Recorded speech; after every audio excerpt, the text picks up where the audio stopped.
Sir आज special committee meeting है के लिए Thivim जगह अलॉट करता है sir. No, there was a matter which has come from Thivim Communidade basically, that they are allotting some 2 lakh square meters to some institute from Mumbai, Maharashtra, to set up an institute on a lease basis. So just that clearance was given to them.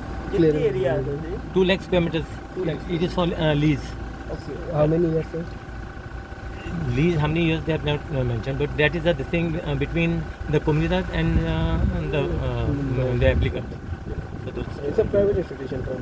it is a private institution from Mumbai. Yeah, what kind of institution is primary level, high secondary college?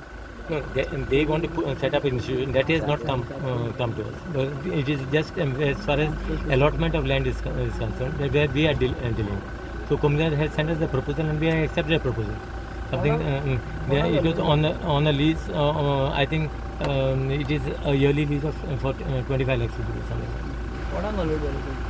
Some Maharashtra, some institution. Institute. Yeah. Education institute. Education institution.